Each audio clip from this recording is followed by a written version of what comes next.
Reiki എന്ന് പറയുന്ന ഒരു എനർജി ഹീലിംഗ് ആണ്, ഒരു ഊർജ്ജ ചികിത്സയാണ്.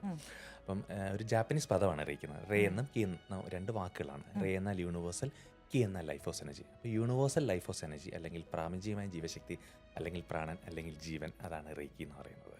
അപ്പം ഞാൻ ഇന്നർ ചൈൽഡ് അത്യാവശ്യം പഠിച്ചിട്ടുള്ള ഒരാളായതുകൊണ്ട് തന്നെ നമുക്ക് ഒരാളൊരു വിഷയം പറയുകയാണെങ്കിൽ എനിക്ക് പെട്ടെന്ന് കണക്ട് ചെയ്യാൻ പറ്റും എന്തുകൊണ്ടായിരിക്കും ഇത് വന്നതെന്ന്. ആക്ച്വലി ഇത് വളരെ വളരെ വളരെ പ്രാചീനമായ ഒരു ഊർജ്ജമാണ്. ഇങ്ങനെ ഈ സിസ്റ്റം ആദ്യം ചെയ്തിരുന്നത് ബുദ്ധ ഭഗവാനാണെന്നാണ് പറയപ്പെടുന്നത്. അതിനുശേഷം ജീസസ് ക്രൈസ്റ്റ് പോലും ഇത് ചെയ്തിരുന്നു എന്ന് പറയപ്പെടുന്നു. അങ്ങനെ ഈശ്വരനായ നമ്മൾക്ക്, സർവ്വതും സൃഷ്ടിച്ച നമ്മൾക്ക്, നമുക്ക് ചുറ്റുമുള്ള ചില കാര്യങ്ങൾ സൃഷ്ടിക്കാൻ ബുദ്ധിമുട്ടുണ്ടാകുമോ? അതെ. ഇതുകൊണ്ടാണ് ലോ ഓഫ് അട്രാക്ഷൻ വർക്കാവുന്നത്. നമ്മളിലുള്ള മാറ്റം വന്നപ്പോൾ നമ്മളുടെ ചുറ്റുമുള്ള ലോകവും മാറി. നമുക്ക് ആകപ്പാടെ ചെയ്യാൻ പറ്റുന്നൊരു കാര്യമാണ് നമ്മുടെ ഉള്ളിൽ മാറ്റം വരുത്താൻ പറ്റുന്നത്. നിങ്ങൾ നിങ്ങളുടെ ഇന്നർ വേൾഡ് മാറ്റൂ, നിങ്ങളുടെ ഔട്ടർ വേൾഡ് എക്സ്പീരിയൻസ് മാറും.